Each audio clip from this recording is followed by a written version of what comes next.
శ్రీనాథుడు ఎంత చమత్కారం చేశాడంటే ఆయన అన్నాడు, కాశి శివునకు శుద్ధాంత కాంతగాన దానిపై నల్గి కోప పాత్రంబనైతి, కాశి గౌరికి సవతియౌ గాన నేను దానిపై నల్గి ప్రేమ పాత్రంబనైతి అన్నాడు. వ్యాసుడు చెప్పుకున్నాడు అగస్త్య మహర్షితోటి. ఏమైందో తెలుసా?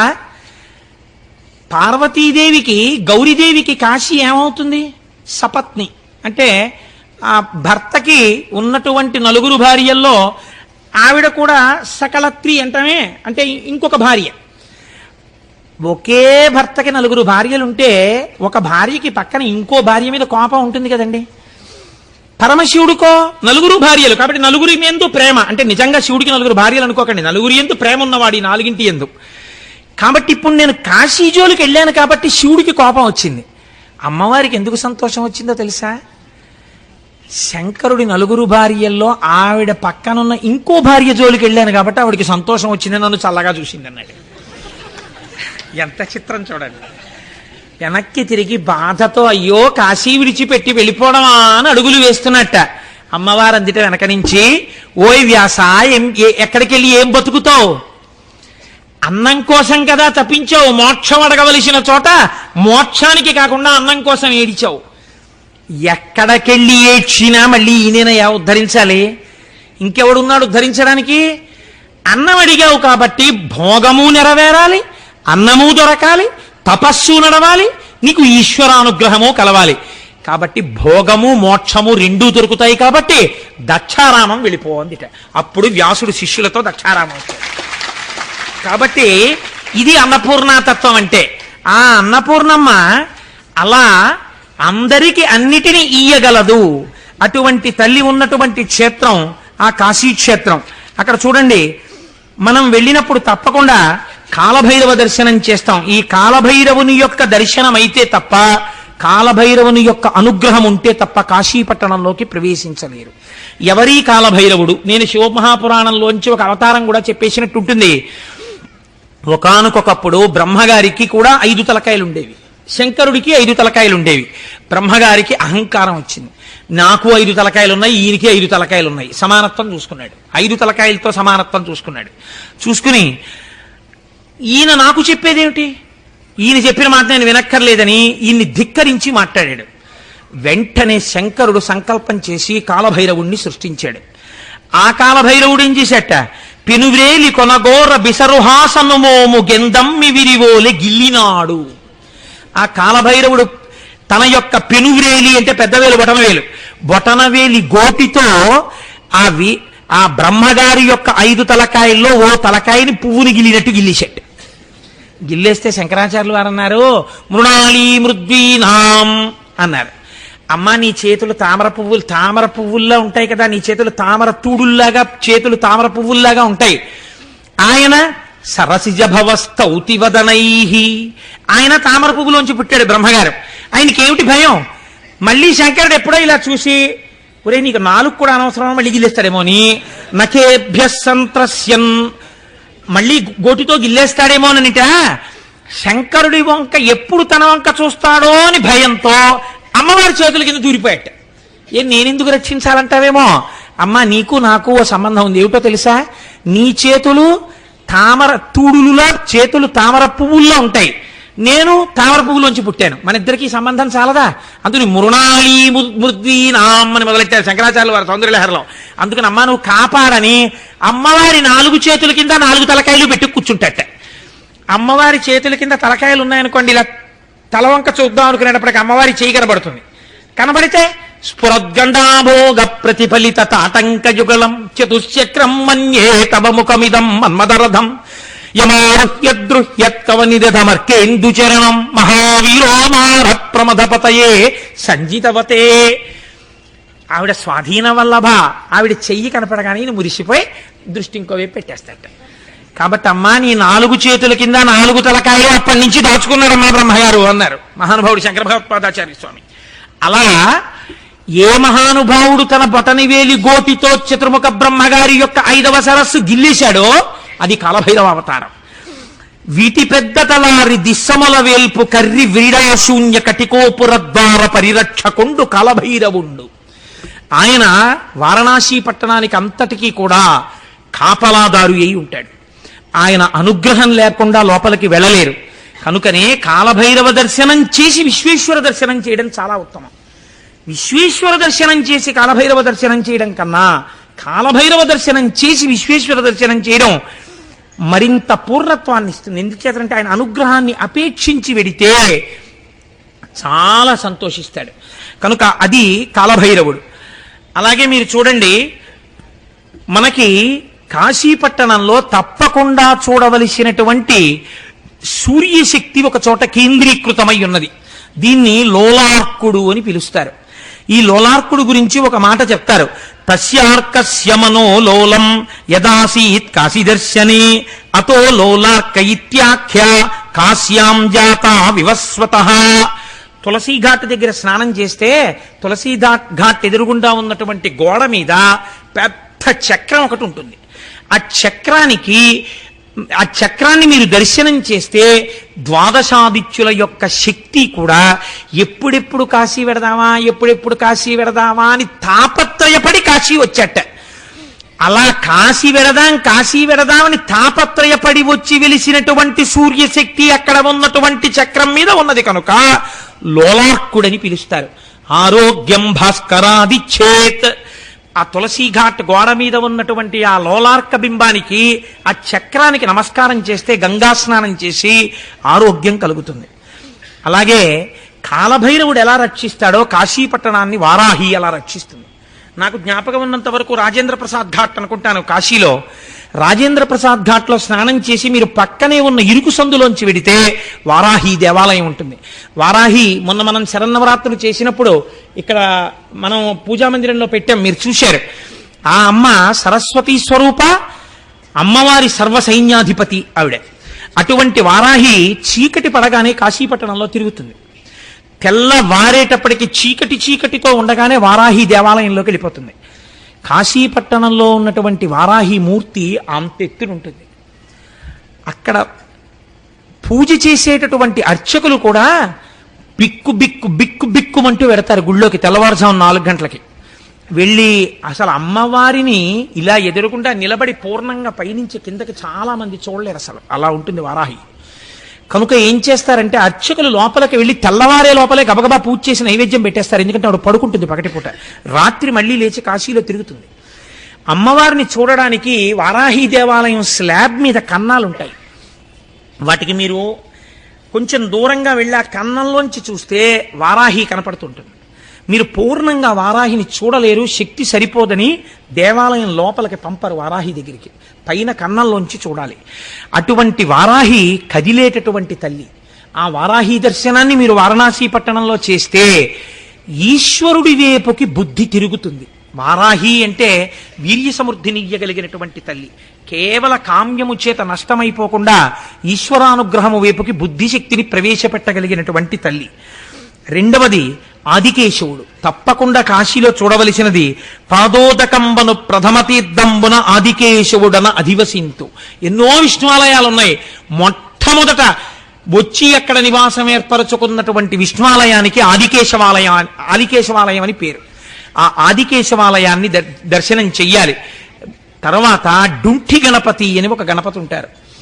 మనకంటే ఇక్కడ సాధారణంగా ఏంటంటే నల్లగా వదిలేస్తూ ఉంటారు మూర్తిని. అసలు నేను ఒక మాట అంటే మీరు నన్ను క్షమించండి, ఇక్కడ చాలా గణపతి దేవాలయాలు మీరు చూసి మీరు తమిళనాడు వెడితే మనకి సిగ్గేస్తుంది. ఏమిట్రా మనం చేస్తున్నటువంటి పూజ ఇక్కడ. అందుకే ఆంధ్రదేశం ఇన్ని వనరులున్న వృద్ధిలోకి రాలేదు. ఏ వనరులు దీంతో పోలిస్తే సమానంగా లేని తమిళనాడు విద్యాపరంగా, పారిశ్రామికంగా, ఐశ్వర్యంలో అంత దిట్టయిపోయింది. స్వాతంత్రం రాకపూర్వమే మెట్రోపాలిటన్ సిటీ అయిందంటే అక్కడ చేసే ఉపాసన అలా ఉంటుంది. మొన్న నేను నాతో వచ్చిన వాళ్ళకి అరుణాచలంలో అనుకుంటా చూపించాను. మనకి శాస్త్రంలో ఒక మర్యాద ఉంది. ప్రాతస్మరామిగ ననాద మనాద బంధుం సింధూర పూరప దిశోభిత గండ యుగ్మం ఉద్దండ విఘ్నపది కండ నచండ దండ మాఖండలాది సురనాయక బృంద వంద్యం. హనుమకి గణపతికి సింధూరం పూసి ఉంచాలి. మీరు ఆది అన్నామలై దేవాలయానికి వెళ్ళండి, గణపతి అంటా సింధూరం రాసి ఉంటాడు. ప్రతి గణపతి పాదాల దగ్గర చక్కగా తెల్లటి వస్త్రాలు కట్టేసి గరిక పెట్టి ఉంటుంది, గరికతో పూజ చేసి ఉంటాయి. మన దేవాలయాల్లో నన్ను క్షమించండి, ఎన్ని గణపతి దేవాలయాల్లో పాదాల దగ్గర ఇంతంత దుర్వారములు కనపడతాయి మీరు చూడండి. ఎంతమంది గండస్థలానికి సింధూరం రాసి ఉంటాయి మీరు చూడండి. గణపతి నవరాత్రులు చేస్తారు, ఒక్క గణపతి మూర్తి యొక్క చెక్కిళ్ళకి సింధూరం రాసిన గణపతిని నాకు చూపించండి. అసలు సింధూరంతో పూజ చెయ్యం మనం. తమిళనాటంతా సింధూరం అలదేస్తారు గణపతులకి. అందుకే అంత మంగళప్రదంగా ఉంటాడు అక్కడ ఉండేటటువంటి గణపతి. అందుకే వాళ్ళకి అన్ని ప్రాజెక్టులు వస్తున్నాయి. కనుక వారణాసి క్షేత్రంలో డుంఠి గణపతి అని ఉన్నారు. డుంఠి గణపతి అంటే ఏమిటో తెలుసా అండి? సాధారణంగా గణపతి యొక్క తొండం కుడివైపుకి తిరుగుతుంది, కానీ ఒక్క కాశీపట్టణంలో ఉన్నటువంటి డుంఠి గణపతికి ఎడమవైపుకి తిరిగి ఉంటుంది తొండం. ఎడమవైపుకి తొండము తిరుగున్నవాడు కాబట్టి ఆయనకి డుంఠి గణపతి అని పేరు. ఇక్కడే కావ్యకంఠ గణపతి ముని యొక్క తండ్రి గారైనటువంటి నరసింహశాస్త్రి గారు భార్య గర్భిణిగా ఉండి పురిటికి వెళ్ళిపోతే డుంటి గణపతి దేవాలయంలో కూర్చుని రాత్రి పాలు మాత్రమే తాగేవారు. ఏదో ఒక బ్రాహ్మణ గృహానికి వెళ్ళి పగలంతా గంగలో స్నానం చేసి వచ్చి కూర్చుని గణపతి మంత్రోపాసన చేస్తుండేవారు. ఒకరోజు ఇలా కొన్ని నెలలు చేశారు. ఒకరోజు మధ్యాహ్నం 2 గంటల వేళ విగ్రహంలోంచి ఒక పిల్లవాడు పాకుతూ వచ్చి తన తొడ మీదకెక్కి కూర్చున్నట్టుగా ఆయనకు అనిపించి ఒళ్ళు గగురు పొడిచింది. కళ్ళు తెరిచి చూశారు, పిల్లవాడు లేడు, కానీ ఆ గగుర్పాటలా ఉండిపోయింది. వెంటనే ఆయనకు అనిపించింది, నీకు జాతా శౌచం వచ్చింది, కొడుకు పుట్టాడు గణపతి అనుగ్రహంతో, నువ్వు బయలుదేరి నీ ఇంటికి వెళ్ళిపో అనిపించింది. ఇంకా జాతా శౌచంతో గుళ్ళో ఉండకూడదు కదా, అందుకని ఆయన బయలుదేరి కలువరాయి వచ్చేశారు. కనుక్కుంటే తనకి ఎన్ని గంటల ఎన్ని నిమిషాలకి డుంటి గణపతి యొక్క మూర్తిలోంచి పాకుతూ వచ్చి పిల్లవాడు తొడ మీద కూర్చున్నాడో అదే సమయంలో భార్యకి ప్రసవమై పిల్లవాడు పుట్టాడు అని తెలిసింది. ఆయన సంతోషపడిపోయి గణపతి అని పేరు పెట్టాడు. ఉత్తరోత్తర మహాపండితుడై కావ్యకంఠ గణపతి ముని అని ఆయనే పేరు తెచ్చుకున్నారు. కావ్యకంఠ అని బిరుదాంకితులయ్యారు. అటువంటి మహానుభావుడు ఖర్గపురంలో ఆయనకి వయస్సు అయిపోయిన తర్వాత ఒక పొరపాటు చేశారు.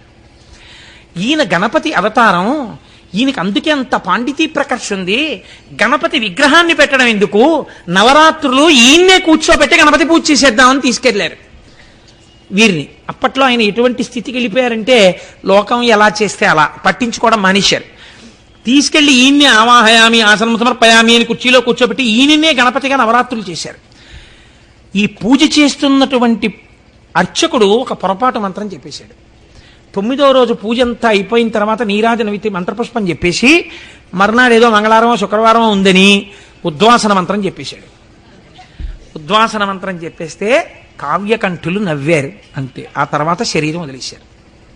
కనపట్టి గణపతి అంశగా వచ్చి గణపతి ఉద్వాసన మంత్రంతో శరీరం వదిలిపెట్టినటువంటి కావ్యకంఠ గణపతి ముని డుంఠి గణపతి అనుగ్రహం చేత జన్మించినటువంటి వారు. ఆయన దర్శనం చేస్తే విఘ్నములు తొలగి సర్వమంగళములు కలుగుతాయి. అక్కడే దండపాణి అని 2వ క్షేత్రపాలకుడు ఉంటాడు కాశీపట్టణంలో.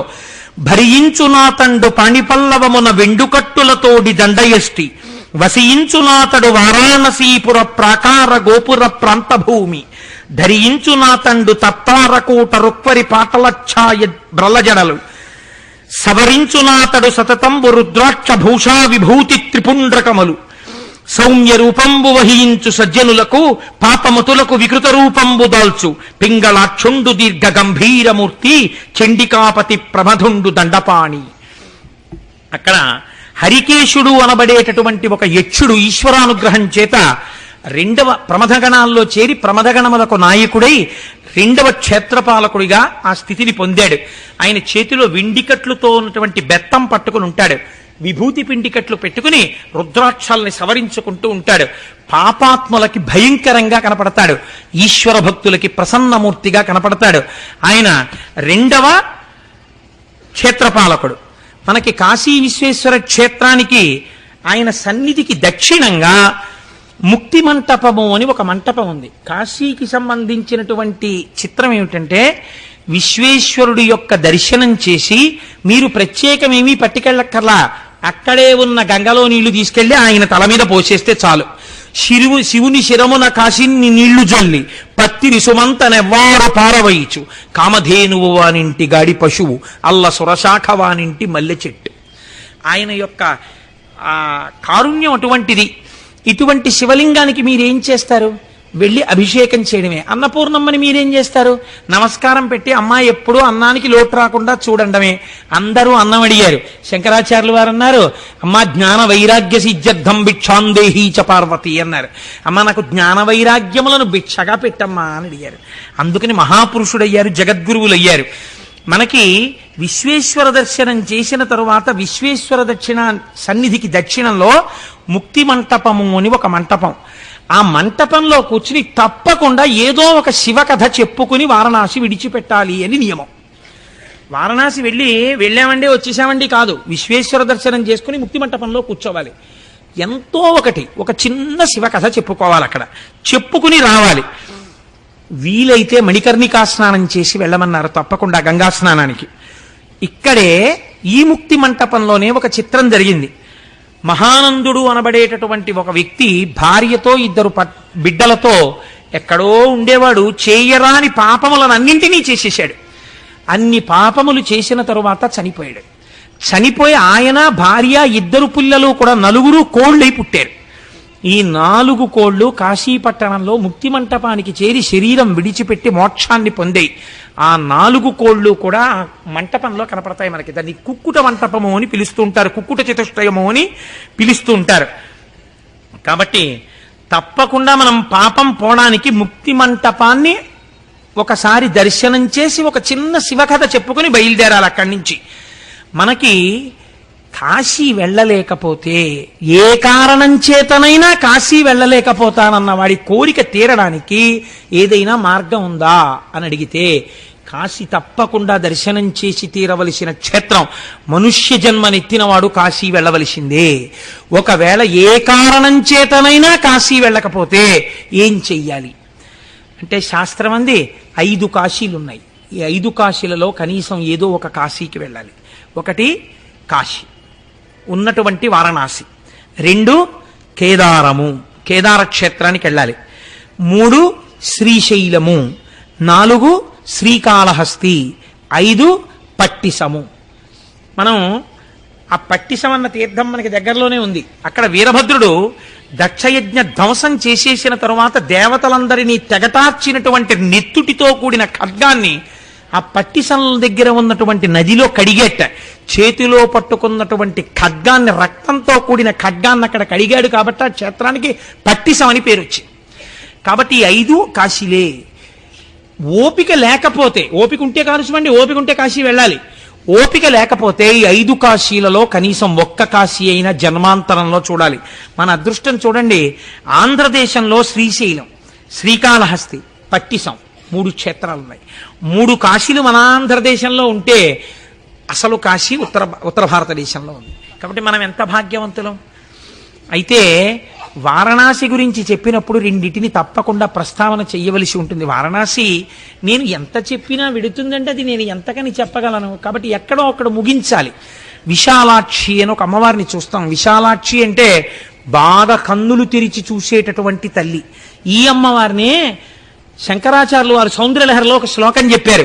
దృశాద్రాధీయస్యాదరదలిత నీలోత్పల రుచ దవీయాంసం దీనం స్నపయ కృపయా మమపి శివే అనేనాయం ధన్యో భవతి నచితే హానిరియత వనేవా హర్మ్యేవా సమకర నిపాతో హిమకరహ అన్నారు.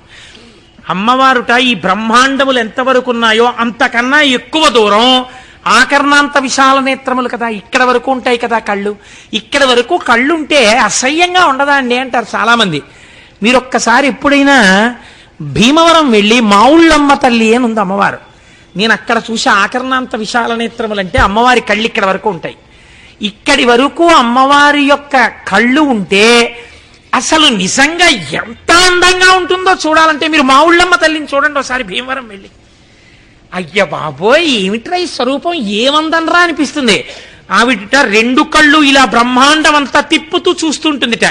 ఎవరు అమ్మా అని పిలుస్తారో అలా పిలిచారా పరిగెత్తి వెళ్ళిపోవాలి, ఆవిడ రక్షించాలంటే. నఖైర్నాక స్త్రీణాం కరకమల సంకోచతిభి తరుణాం దివ్యానాం హసతి యువతే చండిచరణౌ ఫలాని స్వస్యేభ్య కిసలయ కరాగ్రేణ దదిత దరిద్రేభ్యో భద్రాం శ్రియమనిశ మహ్నాయ దదతౌ అంటారు శంకరాచార్యులు వారు. అమ్మ మాకు భయం ఏమిటమ్మా, మేము ఎక్కడున్నాం ఒక్కటే మాట చెప్తాం అమ్మా అంటాం అంతే. నువ్వు ఇలా చూస్తావు మా వంక రక్షించేస్తావు, నీ కన్నులతో నీ చూపులతో రక్షిస్తావమ్మా. చాప పిల్లల్ని పోషించినట్టు, తాబేలు తాబేటి పిల్లల్ని పోషించినట్టు నువ్వు నీ చూపులతో మమ్మల్ని పోషిస్తావు కనుక అమ్మ నువ్వు విశాలాక్షివి, మా ప్రయత్నం అక్కర్లేదు, నువ్వే చూసుకుంటుంటావు పిల్లల్ని. అమ్మ చూడండి వంట చేస్తూ ఉంటుంది, అటు తిరిగి వంట చేస్తూ ఆ వంకాయలు తరుక్కోవాలి అందనుకోండి, పిల్ల గబగబా తెచ్చి కత్తిపీట పెట్టుకుని వంకాయ తరగబోతుంది అనుకోండి, వద్దు అంటుంది, ఎక్కడ చేయి కోసుకుంటుందో అని. అటు వంట చేసుకుంటున్నా ఇటు పిల్లల్ని ఒక కంట జాగ్రత్తగా చూసుకునే అమ్మలా కాశీలో వెలిసి ఉన్నా తన కళ్ళు విశాలంగా చూస్తూ తిప్పుతూ తన బిడ్డలందరినీ చూసుకుంటుందట. ఆ బ్రహ్మకీట జననీ కదా అటువంటి తల్లి ఆ విశాలాక్షి. ఆ విశాలాక్షి దర్శనం చేయకపోతే మనం కృతజ్ఞులం అయిపోవండి. అక్కడే శ్రీచక్రేశ్వరుడు ఉన్నాడు మహానుభావుడు. భాస్కరాచార్యులు వారు ఆ లలితా సహస్రనామ స్తోత్రానికి వ్యాఖ్యానం చేస్తున్నారు. మహాచతుషష్టి కోటి యోగిని గణసేవిత అని ఒక నామం ఉంది. 64 కోట్ల మంది పరివార దేవతల చేత స్తోత్రం చేయబడుతుంది లలితాపరా భట్టారికా స్వరూపము అని. వారణాసి ఒడ్డున కూర్చునుంటే అక్కడ కుంకుమానంద స్వాముల వారని చెప్పి, నేను చాలా కాలం అయింది ఆ పేరుని కరెక్టే చెప్పాను అనుకుంటున్నాను, కుంకుమానంద స్వామి వారి శిష్యులు భాస్కరాచార్యుల వారిని వచ్చి అడిగారు, 64 కోట్ల పరివార దేవతలు అంటున్నారు కదా వాళ్ళ పేర్లు చెప్పండి అన్నారు. అంటే భాస్కరాచార్యుల వారు అన్నారు, మీరు ఇవాళ సాయంకాలం సంధ్యావందనం చేసుకుని రండి, నేను స్నానం చేసి కూర్చుంటాను, మీరు విందురు గాని చెప్తానన్నారు. ఇంతమంది బ్రాహ్మణులు వచ్చి గంగ ఒడ్డున కూర్చున్నారు, ఈయన కూడా స్నానం చేసి కూర్చున్నారు. వింటారా అన్నారు. వింటామన్నారు. అమ్మవారికి నమస్కారం చేశారు భాస్కరాచార్యుల వారు. 64 కోట్ల మంది దేవతలు ఆకాశంలో కూర్చుని తమ తమ గురించి తామే చెప్పుకోవడం మొదలెట్టారు. హడిలిపోయారు విన్నవాళ్ళందరూ. అటువంటి భాస్కరాచార్యుల వారు మహానుభావుడు లలితా సహస్రనామ స్తోత్రానికి వ్యాఖ్యానం పూర్తి చేసిన తరువాత మనం కాశీ విశ్వేశ్వరుడి దేవాలయంలోంచి బయటికి వస్తే ఎడం పక్కన ఒక గుడి ఉంటుంది. ఆ గుడిలోకి మీరు లోపలికి వెళ్ళగానే కుడి చేతి పక్కకి తిరిగి కొంచెం లోతుగా ఉంటుంది. అక్కడికి వెడితే శివలింగం మీద శ్రీచక్రం వేసి ఉంటుంది. ఆ శ్రీచక్రంతో కూడినటువంటి శివలింగాన్ని నా చేత లలితా సహస్రనామ స్తోత్ర భాష్యం అమ్మవారు చేయించిందని కృతజ్ఞతతో భాస్కరాచార్యుల వారు ప్రతిష్ఠ చేసినటువంటి శివలింగం ఆ శివలింగం. దాని యందు అమ్మ అయ్యా కలిసి ఉన్నారు. వెళ్ళి నమస్కరిస్తే ఎంత పొంగిపోతుందో తల్లి.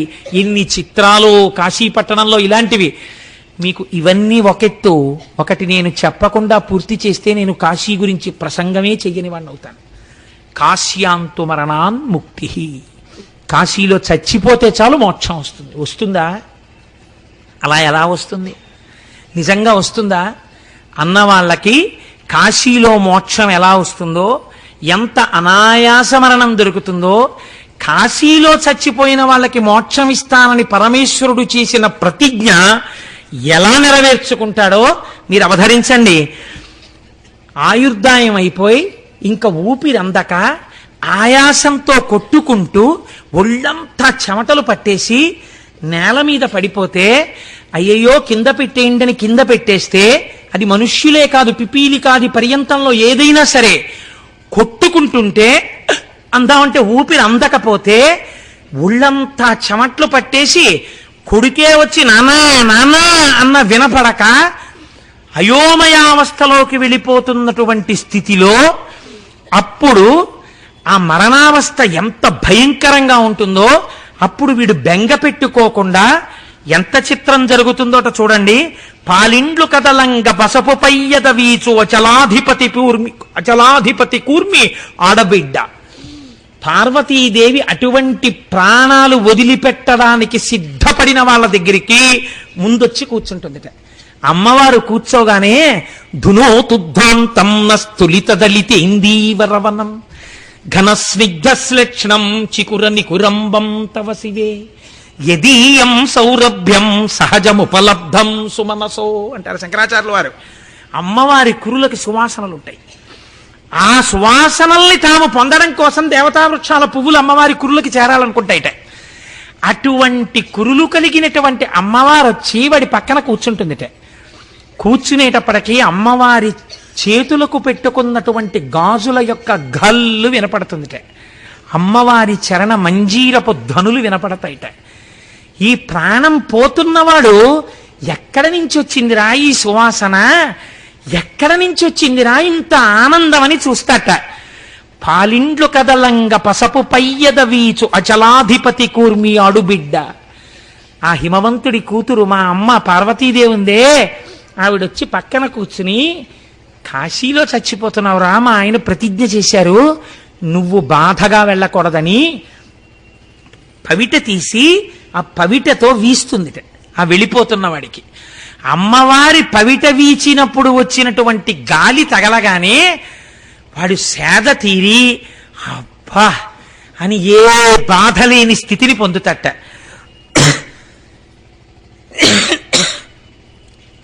ధొక్కారమనరించు తొండంబు ముక్కున శిఖరాసారంబు జిలుకు డుంటి. గబగబా వస్తాట డుంటి గణపతి.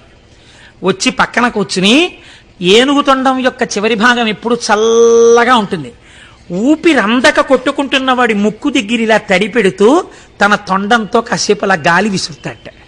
విసిరేటప్పటికి ఎంత సేద తీరుతాడోట. ఇలా కళ్ళు విప్పి చూసేటప్పటికి ఇటు పక్కన మహానుభావుడు డుంటి గణపతి, ఇటు చూసేటప్పటికి చిరునవ్వు మోముతో ఇంత బొట్టు పెట్టుకుని మా అమ్మ పమిటతో గాలి విసురుతుందిట. ప్రత్యక్షమై వచ్చి భాగీరథి గంగ మృదుల హస్తము సాచి మేను నివురు. నాన్న బెంగ పెట్టుకున్నావా వెళ్ళిపోతున్నానని? చెమట పట్టిందా? ఒళ్ళు వేడెక్కిపోతోందా? ఏం భయం లేదని చల్లని తల్లి కదా గంగమ్మ సాకార రూపురాలై వచ్చి చెమట తుడుస్తూ చల్లటి చేస్తూ ఒళ్ళంతా తుడుస్తుంది. తుడిస్తే ఎంత సేద తీరుతాడోట. ఇప్పుడు ఏ భయం ఉండదట. అబ్బా ఇలా చూస్తే మా అమ్మ పార్వతి, తల్లి నువ్వా అమ్మా నీ పమిటతో నాకు వీయడం, ఏమమ్మా నా భాగ్యం, ఎంత అదృష్టవంతుండమ్మా అనుకుంటాట. ఇటు చూసేసరికి డుంటి గణపతి ముక్కు దగ్గర తడితో తుడుస్తూ ఆ ముక్కు దగ్గర గాలి ఊతుంటారట. దేనికి? ఆఖరి వాయువు మారాలి వాక్కుగా. ఇంతలో గంగమ్మ వచ్చి తెల్లటి బట్టలు కట్టుకుని చల్లటి చేత్తో ఒళ్ళు తుడుస్తుందిట. అబ్బబ్బబ్బా ఏమి భాగ్యం! అమ్మ గంగమ్మ, మా అమ్మ పార్వతి, ఇక్కడ డుంటి గణపతి. ఆ దర్శనంలో ఆనందమగ్నుడైపోతాడు. ఇంకా అసలు ఏం బాహ్య ప్రపంచం తెలియదు, ఇంకా భయం ఏమిటో తెలియదు. ఎంత ఆనందం పొందేస్తూ ఉంటారట. ప్రమథోత్తముండు భృంగి భయరక్షణార్థంబు పాలాగ్రమున తీర్చు భసిత రేఖ.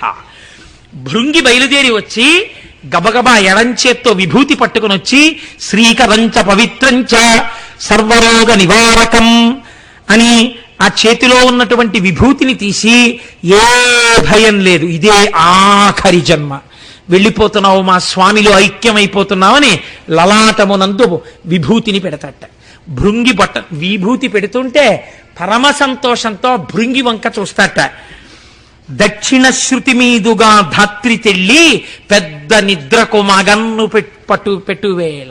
పెద్ద నిద్రకు అంటే ఇంకా మృత్యువు ఒడిలోకి జారిపోతుంటే, శరీరము నుంచి విడివడిపోతుంటే, ఉర్వారుకమివ బంధనాన్ మృత్యోర్ముక్షీయమామృతాత్ అని పిండరాలి పాలు కారినట్టు కాకుండా దోసపండు విడివెడనంత తేలికగా విడివడిపోయే ముందు గంటల చప్పుడు వినపడుతుందిట. గొప్ప సువాసనలు వస్తాయిట. ఏమిటి సువాసన, ఏమిటి ఈ గొప్ప గంటల చప్పుడు? పాశంచ ఘంటాం, మొలకి కట్టుకున్నటువంటి గంటలు ఘన ఘన మోగుతుంటే, ఈ పవిట వీస్తున్న తల్లి పమిట అలా వదిలిపెడితే శరీరం వదిలిపెడుతున్న వాడి మీద అమ్మవారి పమిట కొంగు మొదట కప్పబడుతుంది, పమిట వాడి మీద పడుతుందిట. భృంగి అక్కడే కూర్చుని ఇలా నమస్కరిస్తాట శంకరుడికి. డుంటి గణపతి నమస్కరిస్తుంటట. సుగంధిం పుష్టివర్ధనం, మంచి సువాసనలతో మారేడు వాసనలతో నా స్వామి వస్తాట. ఇలా నవ్వుతూ చూస్తాటంతే. ప్రాణి తనకి తెలియకుండా కుడి చెవిని ఇలా పైకెత్తుతట. దక్షిణ శృతి మీదుగా ధాత్రి తెళ్ళి పెద్ద నిద్రకు మగన్ను పెట్టువేళ, ఏ బెంగా లేకుండా హాయిగా నిద్రలోకి జారిపోతున్న వాడిలా జారిపోయే ముందు పంచజనులకు తారక బ్రహ్మ విద్య అభవుడుపదేశమొరరించునెప్పుడు కాశీ. మా స్వామి వచ్చి అలా వెళ్ళిపోతున్న సమస్త పిపీలికాది పర్యంతానికి కుడి చెవిలో ప్రణవాన్ని ఉపదేశం చేస్తూ, వాళ్ళు శంకరుడు తన చెవి దగ్గర కుడి చెవి దగ్గర నోరు పెట్టి దగ్గరగా ఆయన ఉచ్ఛ్వాస నిశ్వాసలు తగులుతుంటే, ఆయన ముఖస్పర్శ తగులుతుంటే, ఆనందంతో పొంగిపోతుంటే, ఆయన నోటితో చెవిలోకి ప్రణవం వినబడితే, ఆ వినపడిన ప్రణవం తన ప్రమేయం లేకుండా లోపల నుంచి ఓం అని వస్తూ ఉండగా ఈయన తేజము ఈశ్వరుని యందు కలిసిపోతుంది. ఇలా కాశీలో సమస్త ప్రాణులు ఆయన యందే చేరిపోతున్నాయి. ప్రారంభమునందే ప్రతిజ్ఞ చేశాడో ఆ ప్రతిజ్ఞను ఇప్పటికీ నెరవేర్చుకున్నాడు. ఇలా జరుగుతుందా? రామకృష్ణ పరమహంసకు అనుమానం వచ్చింది. వెళ్ళి కూర్చుని ధ్యానమునందు దర్శనం చేశారు. చచ్చిపోతున్న చీమలు ఈగలు కూడా పక్కకి ద్రొల్లి కుడి చెవులు బయట పెట్టి చచ్చిపోతూ దర్శనం చేశారు. ఎన్ని ముఖాలతోటో సహస్రశీర్ష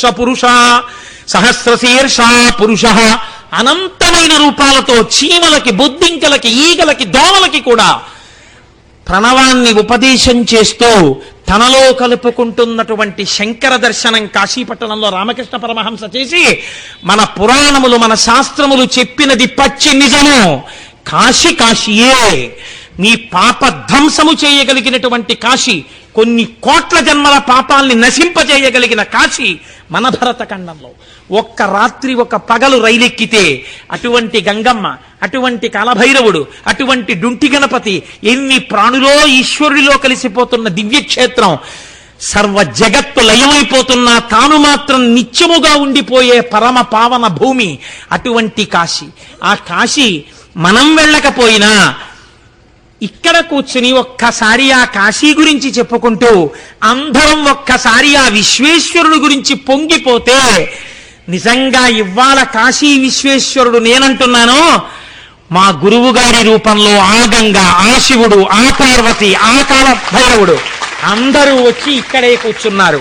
గురుర్ బ్రహ్మ, గురుర్ విష్ణు, గురుర్దేవో మహేశ్వర, గురు సాక్షాత్ పరబ్రహ్మ. నా ఉపన్యాసాలకు వస్తే మా గురువు గారు ఎక్కడో దూరంగా కూర్చుంటారు. వీడికి కనబడితే వీడు మళ్ళీ నమస్కారం చేస్తాడు, హడావిడి పడతాడు. ఎందుకని? ఏమి కాకతాళీయమో ఇవాళ ముందుకొచ్చి ఇక్కడ కూర్చోవడమా మా గురువుగారు? ఇది కాశీ విశ్వేశ్వరుడి ఆజ్ఞ. నేను సద్గురువుని కదా, నా రూపంలో వెళ్ళి అక్కడ సభకి దర్శనవి అని మా గురువు గారిని ఆజ్ఞాపించారు. మా గురువు గారే ఇవాళ శివనామం మనతో చెప్పించారు. కాబట్టి మీరు కాశీ వచ్చి చెప్పక్కర్లా, ఇక్కడే మీతో చెప్పించి ఇప్పుడే మీ అందరూ మోక్షమును పొందుతారని మీకు నేను అభయం ఇచ్చేశాను. మీ శాతకాని కోటేశ్వరరావు చెప్తే విన్నారు కనుక మీకు నేను శివనామం చెప్పిస్తాను. మీకు ఆయుర్దాయం అంతా ఈశ్వరానుగ్రహంలో గడిచి మోక్షాన్ని పొందుతారు, బెంగలేదని మా గురువు గారి చేత చెప్పించారు. ఇంతకన్నా భగవంతుణ్ణి నమ్ముకున్న వాడికి లోటు ఉండదనడానికి తర్కాణం ఏమిటి? కాబట్టి మనందరం ఒక్కసారి ఆ కాశీ విశ్వనాథుడికి శరణు చెప్తూ గట్టిగా శ్లోకాన్ని చెప్పి ఇవాల్టి సభని పూర్తి చేద్దాం. ఇంత అదృష్ట సమయంలో ఈశ్వరుడు నోరిచ్చినా చెప్పకపోతే కృతజ్ఞులం అయిపోతాం కనుక గట్టిగా చెప్పండి, దిక్కులు పిక్కటిల్లేటట్టు. సాందలే వసంత ఆనందకందం హతపాప బృందం వారాణసీనాథనాథనాథం శ్రీ విశ్వనాథం శరణం ప్రపద్యే. రేపు వేరొక అద్భుతమైన జ్యోతిర్లింగాన్ని దర్శనం చేయడానికి మనం బయలుదేరుతాం. మళ్ళీ ఇప్పుడు మానసికంగా ఇంటికి వచ్చేసాం. మంగళాశాసనపరై మదాచార్య పురోగమై సర్వైశ్చ పూర్వైరాచార్యై సత్కృతాయాస్తు మంగళం. మంగళం కోసలేంద్రాయ మహనీయ గుణాత్మనే. శుక్లాంబరధరం విష్ణుం శశివర్ణం చతుర్భుజం ప్రసన్నవదనం ధ్యాయేత్ సర్వవిఘ్నోపశాంతయేత్. గురుర్బ్రహ్మ గురుర్విష్ణు గురుర్దేవో మహేశ్వర గురుస్సాక్షాత్ పరబ్రహ్మ తస్మై శ్రీ గురవై నమః.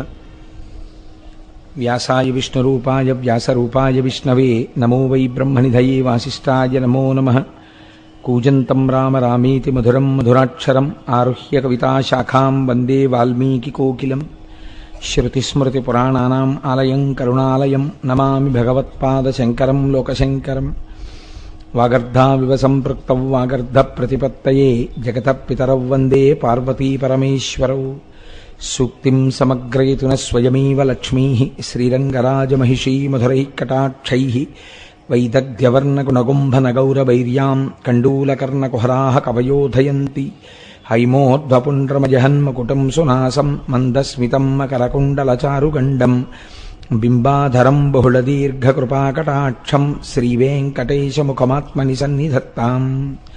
మనోజవం మరుతతుల్యవేగం జితేంద్రియం బుద్ధిమతాం వరిష్టం వాతాత్మజం వనరయూధముఖ్యం శ్రీరామదూతం శిరసా నమామి. ఆపదామపహర్తారం దాతారం సర్వసంపదాం లోకాభిరామం శ్రీరామం భూయో భూయో నమామ్యహం. సింధూరారుణ విగ్రహాం త్రినయనాం మాణిక్యమౌళిస్ఫురత్తారానాయకశేఖరాం స్మితముఖీం ఆపీనవక్షోరుహాం పాణిభ్యాం అళిపూర్ణరత్నచషకం రక్తోత్పలం బిభ్రతీం సౌమ్యాం రత్నఘటస్థరక్తచరణాం ధ్యాయేత్ పరేదంబికాం. హరి ఓం. పరమేశ్వర స్వరూపైన సభకి నమస్కారం.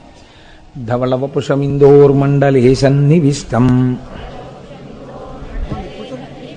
భుజగవలయహారం భస్మదిగ్ధాంగమీశం మృగయపరశుపాణిం చారుచంద్రార్ధమౌళిం హృదయకమలమధ్యే సంతతం చింతయామి. శివో మహేశ్వరః శంభుః పినాకీ శశిశేఖరః వామదేవో విరూపాక్షః కపర్దీ నీలలోహితః శంకరः శూలపాణిశ్చ ఖట్వాంగీ విష్ణువల్లభః సిపి విష్టోంబికానాథ శ్రీకంఠో భక్తవత్సలః భవః సర్వస్త్రిలోకేశ శితికంఠः శివాప్రియః ఉగ్రః కపాలీ కామారీ అంధకాసురసూదనః గంగాధరో లలాటాక్షకాలకాల కృపానిధిః భీమః పరశుహస్తశ్చ మృగపాణిర్జటాధరః కైలాసవాసీ కవచీ కఠోరస్త్రిపురాంతకః వృషాంకో వృషభారూఢో భస్మోద్ధూళిత విగ్రహః సామప్రియః సర్వమయస్త్రయీమూర్తిరనీశ్వరః సర్వజ్ఞ పరమాత్మా చ సోమసూర్యాగ్నిలోచనః హవిర్యజ్ఞమయః సోమః పంచవక్త్రः సదాశివః విశ్వేశ్వరో వీరభద్రో గణనాథ ప్రజాపతిః హిరణ్యరేతా దుర్ధర్షో గిరిశో గిరీశో నగః భుజంగభూషణో భర్గో గిరిధన్వీ గిరిప్రియః కృత్తివాసాః పురారాతిర్భగవాన్ ప్రమదాధిపః మృత్యుంజయః సూక్ష్మతనుర్జగద్వ్యాపీ జగద్గురుః వ్యోమకేశో మహాసేనజనకశ్చారువిక్రమః రుద్రో భూతపతిస్తానుర్రహిర్బుధ్న్యో దిగంబరః అష్టమూర్తిరనేకాత్మా సాత్వికः శుద్ధవిగ్రహः శాశ్వతః ఖండపరశుః అజఃపాశవిమోచకः మృఢః పశుపతిర్దేవో మహాదేవో వ్యయో హరిః పూషదంతభిదవ్యగ్రో దక్షాధ్వరహరోహరః భగనేత్రభిదవ్యక్తః సహస్రాక్షः సహస్రపాత్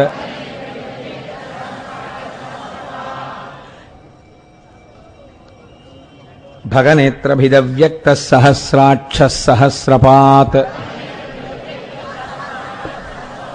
అపవర్గప్రదోనంతస్తారకః పరమేశ్వరః. ఆ పైన దక్షాధ్వరహరోహరః ఉండడంలో మళ్ళీ మనస్సు సెటిలిపోయింది. ఏవం శ్రీ శంభుదేవస్య నామ్నామష్టోత్తరం శతం శ్రీ శివాష్టోత్తర శతనామ స్తోత్రం సమాప్తం.